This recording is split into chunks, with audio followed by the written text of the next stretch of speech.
جب لوگ پلٹ کے آ جاتے ہیں تو دو فرشتے آتے ہیں، منکر نکیر ان کے نام ہیں، اور وہ اس کو بٹھا دیتے ہیں اور بٹھا کر کے اس سے 3 سوال پوچھتے ہیں۔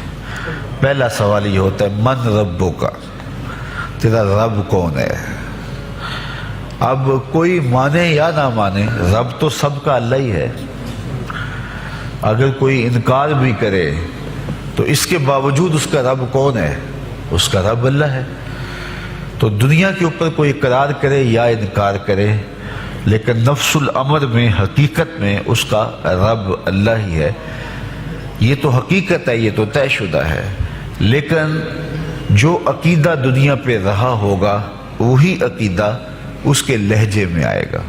اگر اس نے عملاً، رویتاً، قولاً، فعلاً اپنے اللہ کو اپنا رب مانا، رب کہتے ہیں کسی چیز کی تربیت اس کی استعداد ذاتیہ کے مطابق کرنے والا رب کہلاتا ہے۔ تو اللہ تعالیٰ جل شانہ ہم سب کا خالق بھی ہے، مالک بھی ہے، رازق بھی ہے، اور ہماری ضروریات کا وہ کفیل بھی ہے۔ وہ ہمارا رب ہے، اور صرف ہمارا رب ہی نہیں ہے، رب العالمین ہے، پورے جہانوں کا رب ہے، پوری کائنات کا رب ہے۔ خالق بھی سب کا وہی ہے اور رب بھی سب کا وہی ہے۔ جو اسے مانتا ہے اسے بھی رزق دیتا ہے، جو نہیں مانتا تو اس کے لیے بھی رزق کے دروازے بند نہیں کرتا۔ حضرت ابراہیم علیہ السلام کی عادت یہ تھی کہ جب تک کوئی مہمان نہیں آ جاتا تھا اتنی دیر تک کھانا نہیں کھاتے تھے۔ بھوک لگتی تو کوئی مہمان ڈھونڈتے تاکہ اس کے ساتھ بیٹھ کے کھانا کھاؤں۔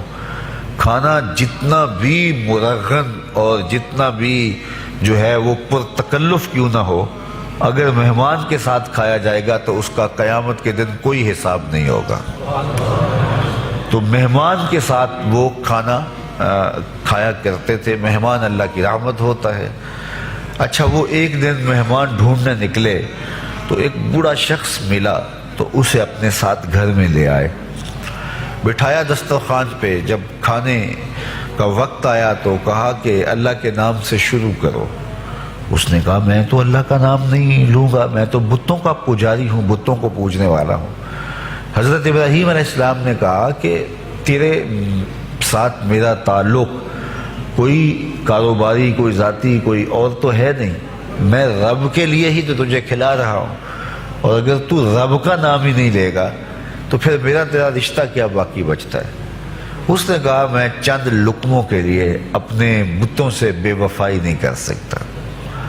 وہ غالب نے کہا تھا نا کہ وفاداری بشرط استواری اصل ایمان ہے، مرے بت خانے میں تو کعبے میں گاڑو برہمن کو۔ اس نے اپنے انداز میں ایک بات کی تھی کہ وفاداری بڑی چیز ہوتی ہے، تو اس نے بتوں سے وفاداری کا بھرم رکھا۔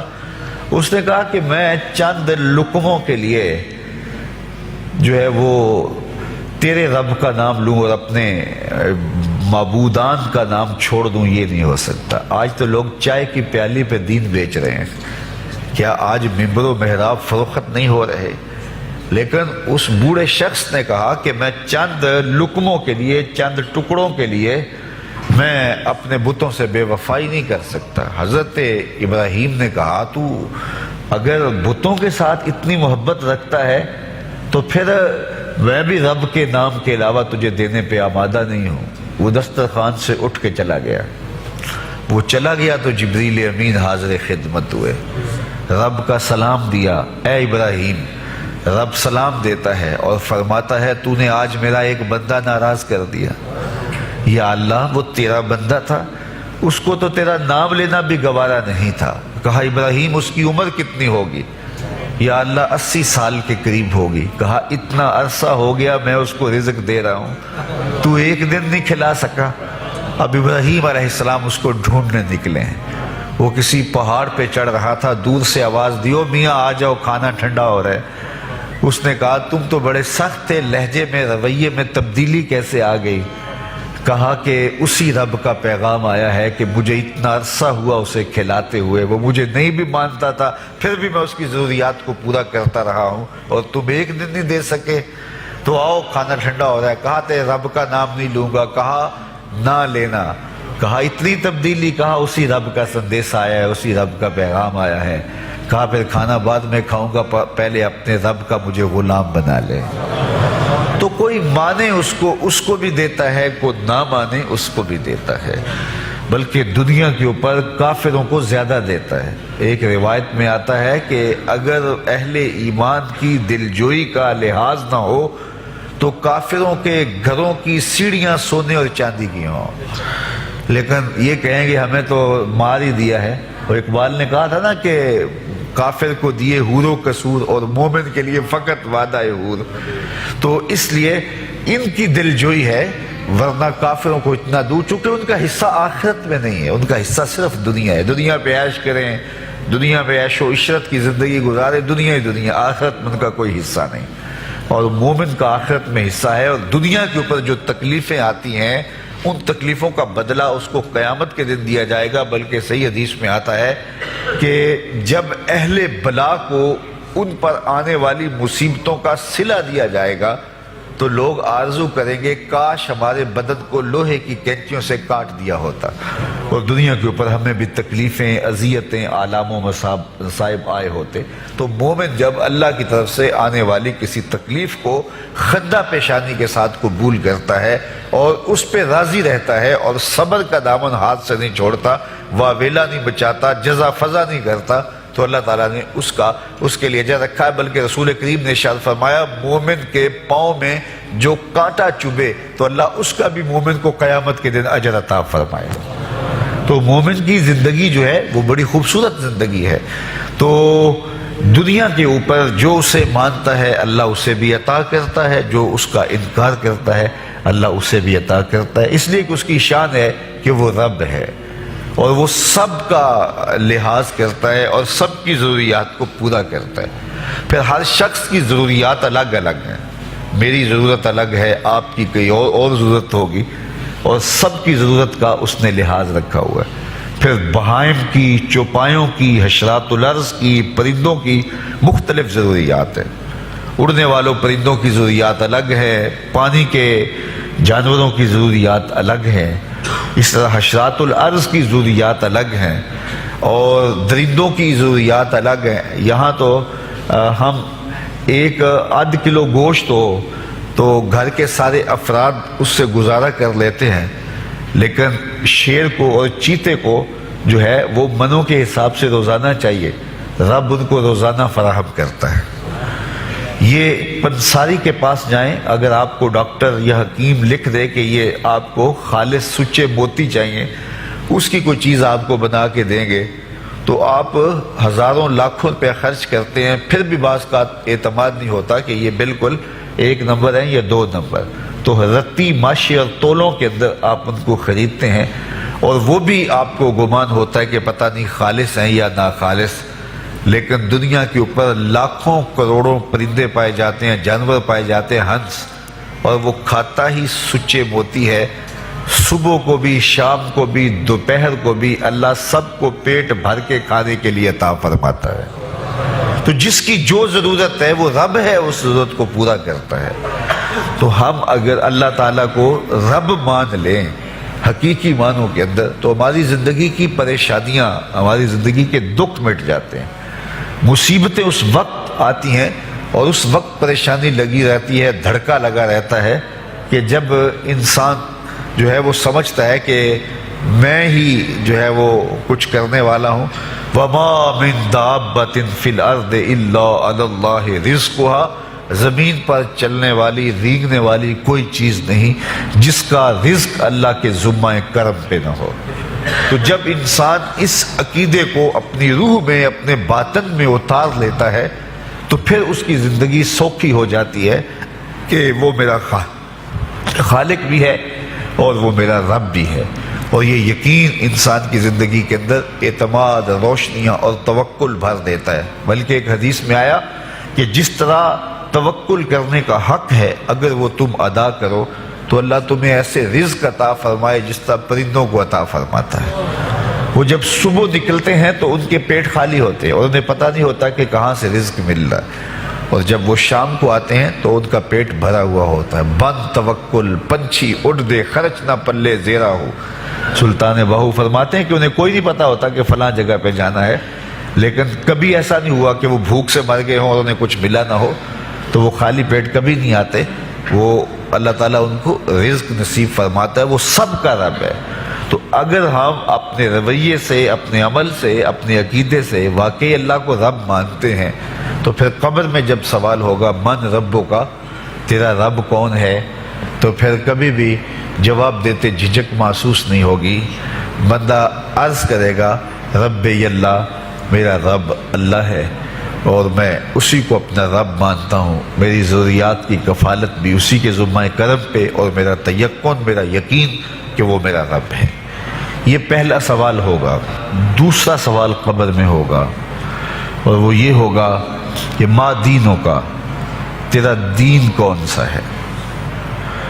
مختلف ادیان دنیا کے اوپر موجود ہیں، لیکن اسلام کے بعد اب کسی اور دین کو قبول نہیں کیا جائے گا. ارشاد فرمایا کہ اللہ تعالیٰ اسلام کے علاوہ کسی اور دین کو قبول نہیں کرے گا. تو یہ اگر میں اپنے عمل سے، اپنے رویے سے، اپنے طرز زندگی سے، اپنے انداز معاشرت سے اسلام کو اپنے اوپر غالب کر لیا تو پھر قبر میں جواب دیتے ہوئے کوئی جھجک محسوس نہیں ہوگی.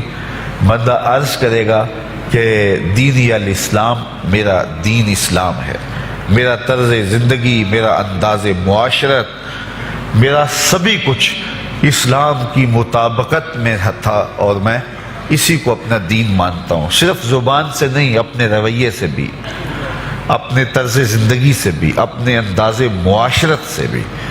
تو یہ جو ہم اسلام کے دائرے میں داخل ہوتے ہیں اور ہم اپنے دین کو اسلام قرار دیتے ہیں تو دین انسان کی زندگی کے تمام شعبوں پر حاوی ہوتا ہے اور اس کا طرز زندگی، اس کا انداز معاشرت اس کی مطابقت میں ہونا چاہیے.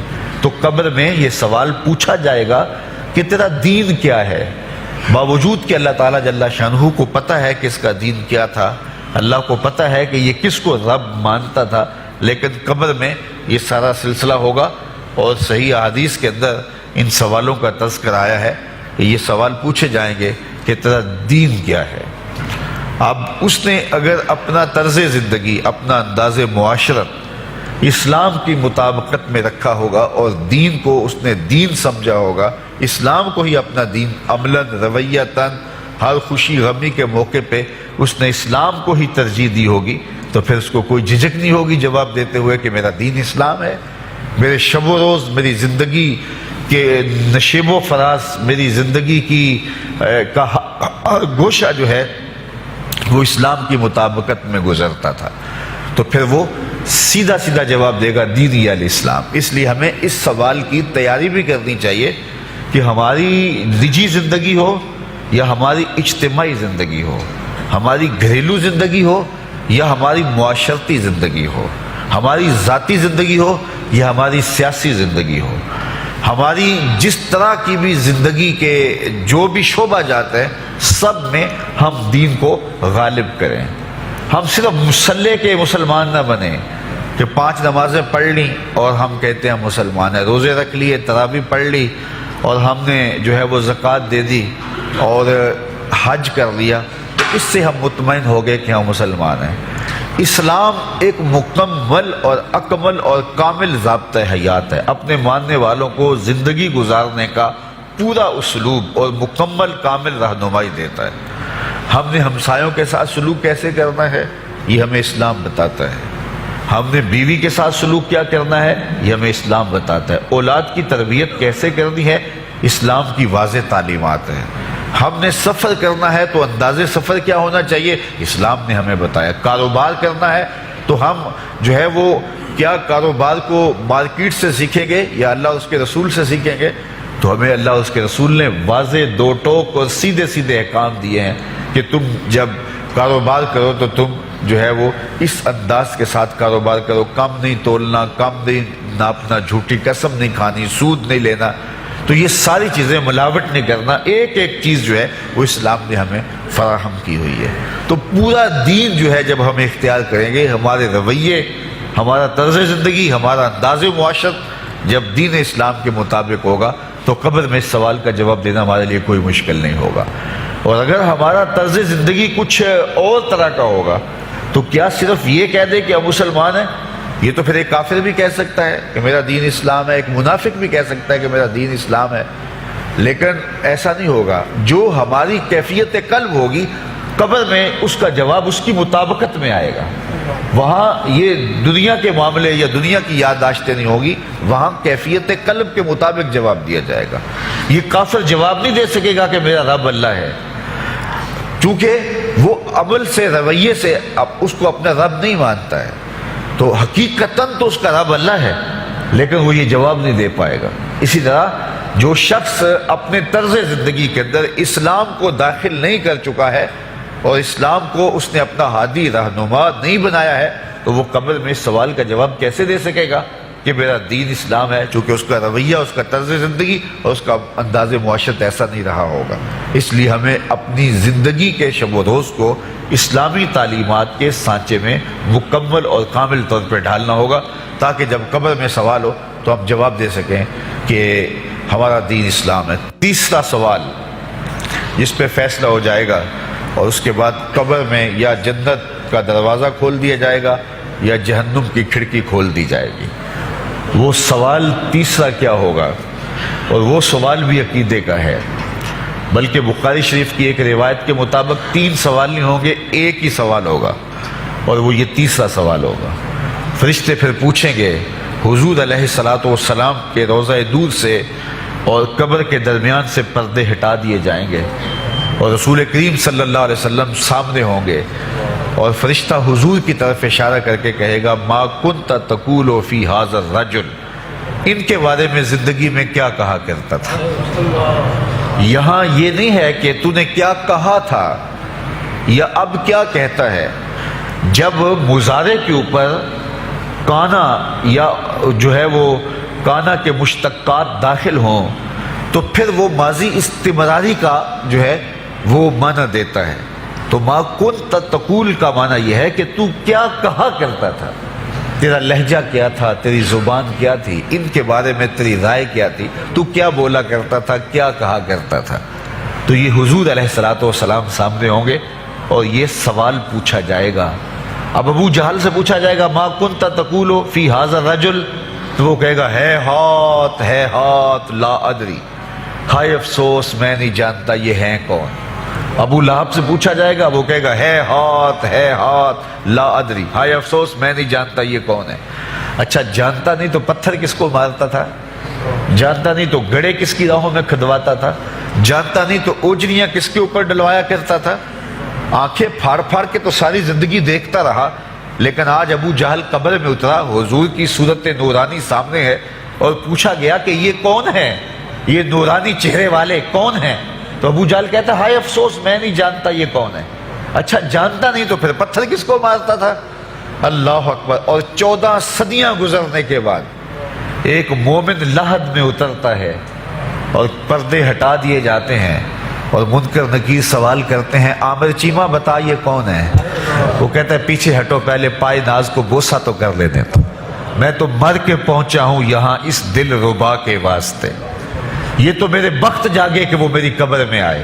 وہ کسی شاعر نے کہا نا کہ آئے وہ میرے مزار پہ گھونگھٹ اتار کے، آئے وہ میرے مزار پہ گھونگھٹ اتار کے، مجھ سے تو نصیب اچھے ہوئے میرے مزار کے، یہ تو بخت سنور گئے کہ وہ میری قبر میں آئے۔ شیخ عبدالحق محدث دہلوی علیہ رحمہ لکھتے ہیں کہ جب سے یہ سنا ہے کہ قبر میں حضور آئیں گے، پتہ نہیں موت کہاں مر گئی ہے، جی چاہتا ہے زندہ ہی قبر میں چلے جائیں۔ تو وہ کہے گا پہلے مجھے پائے ناز کو بوسہ تو کر لینے دو، میں تو زندگی کے بھر میں انتظار ان کا کرتا رہا، اور ان کے بارے میں پوچھ رہے ہو یہ کون ہے؟ ساری زندگی پیر مہر علی شاہ نقشہ بتاتے رہے، مکھ چند بدر شاہ شانی ہے، متھے چمک دی لاٹ نورانی ہے، کالی زلف تے اکھ مستانی ہے، مخمور رکھی ہند مد بھریاں۔ تو وہ فوراً جواب دیتا ہے یہ تو وہی میرے آقا و مولا ہیں جن کے لیے ساری زندگی تڑپتا رہا اور ان کی زیارت کی آرزوئیں اور تمنائیں کرتا رہا۔ اچھا ابو جہل ساری زندگی دیکھتا رہا، تو وہ تو جواب نہیں دے پائے گا، وہ کہتا ہائے افسوس میں نہیں پہچانتا یہ کون ہے، ہاتھ لا ادری، مجھے نہیں پتا۔ اور 14 صدیاں گزرنے کے بعد ایک مومن لحد میں اترتا ہے تو وہ فوراً کہتا ہے یہ تو وہی ہیں جن کے لیے زندگی گزار آیا ہوں۔ تو جس نے دیکھا تھا وہ پہچان نہیں سکتا، اور صدیوں بعد جو دنیا کے اوپر آیا وہ فوراً پہچان بھی رہا ہے اور پائے ناز کو بوسے بھی کر رہا ہے، تو پھر اس کا کیا جواب ہوگا؟ تو اس کا جواب علامہ اقبال علیہ رحمہ نے دیا۔ وہ کہتے ہیں قبر میں یہ جو آنکھیں ہیں ان میں تو مٹی پڑی ہوگی، یہ تو بند ہوگی، دل کی آنکھیں کھلی ہوں گی۔ ابو جہل نے ان آنکھوں سے دیکھا تھا، یہ آنکھیں تو اب کھلی نہیں ہیں، تو ان سے وہ کیسے پہچانے گا؟ اور دل کی آنکھوں نے حضور کو دیکھا ہی نہیں تھا۔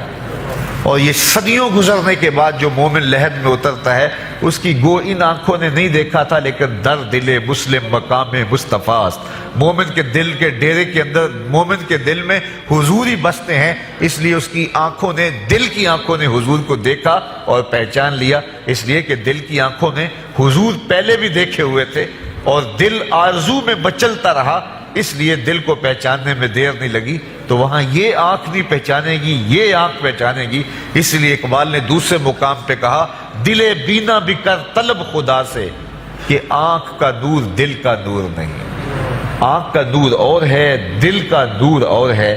تو اگر کوئی شخص دنیا کے اوپر دل کے نور سے بے بہرا رہا، قیامت کے دن یہ آنکھیں اسے فائدہ نہیں دے گی، بلکہ اللہ تعالیٰ نے خود قرآن مجید میں ایک مقام پہ فرمایا من کان فی ہذہ اعمی فہو فی الآخرۃ اعمی واضل سبیلا، جو اس دنیا میں اندھا رہا کل قیامت کے دن بھی نابینا اٹھایا جائے گا۔ اس سے ان آنکھوں کی بے نوری قطعاً مراد نہیں، کسی مفسر نے نہیں لکھا، بلکہ وہ تو واضح حدیث میں آتا ہے جو دنیا میں ان دو محبوب چیزوں سے آزمایا گیا، اللہ تعالیٰ قیامت کے دن اسے صلہ عطا فرمائے گا۔ یہ جو دنیا کے اوپر نابینا ہوتے ہیں، نابینا ہو جاتے ہیں یا پیدائشی نابینا ہوتے ہیں، تو یہ دنیا کی لذتوں سے اور دنیا کے نفعوں سے لطف اندوز نہیں ہو پاتے۔ یہ بہت بڑی آزمائش ہے، جہان اندھیر ہوتا ہے ان کے لیے، لیکن قیامت کے دن اللہ تعالیٰ اس کا بہتر صلہ ان کو عطا فرمائے گا جو دو ان محبوب چیزوں سے آزمایا گیا۔ تو اگر وہ دنیا پہ اندھا تھا اور حقیقی طور پہ، اور قیامت کے دن بھی اندھا اٹھایا جائے گا، یہ تو پھر مناسب نہیں ہوگا۔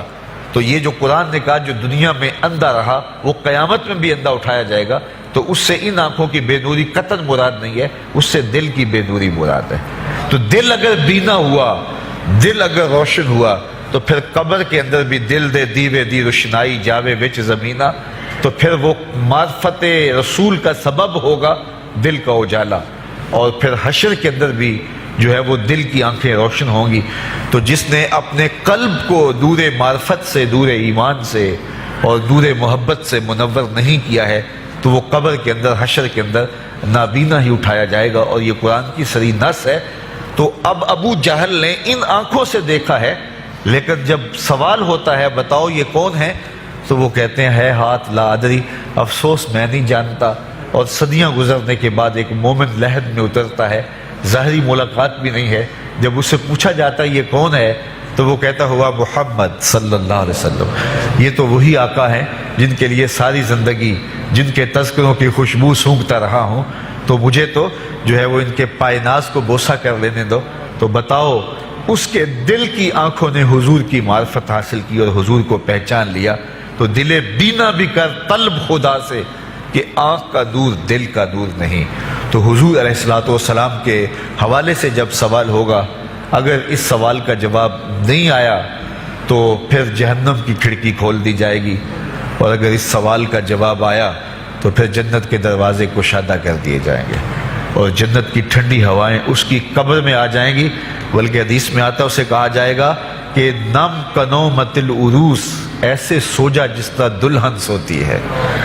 اور وہاں سے لے کر کے حشر تک کا سفر جو ہے اس کے لیے بہت لمبا سفر نہیں ہوگا، وہ ایسے ہوگا کہ جو ہے وہ ایک خوبرو کے گلے سے ہار گرے گا اور وہ موتی ٹوٹ کے گر جائیں گے، اور وہ اس کو چننے میں مصروف ہو جائے گا۔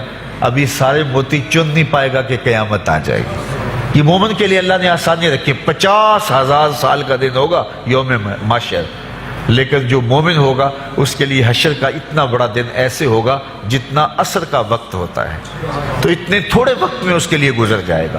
تو یہ 3 سوال قبر میں پوچھے جانے ہیں، ہر شخص سے پوچھے جانے ہیں، مومن سے بھی پوچھے جانے ہیں اور کافر سے بھی اور منافق سے بھی۔